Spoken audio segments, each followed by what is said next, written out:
ఉంటే అంతే ఏదో ఆనందం.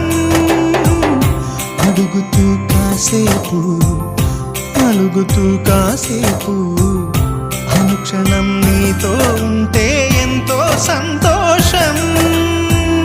క్షణములెన్నవుతున్నా వయసు ఎంతొస్తున్నా పాపవే పాపవే మేఘాల పల్లకి తెప్పిస్తా, లోకాన్ని కొత్తగా చూపిస్తా, వెన్నెలే తనపై కురిపిస్తా, చల్లని హాయినందిస్తా. ఆటల పాటల నవ్వుల పుత్తడి బొమ్మరా బొమ్మరా ఆశ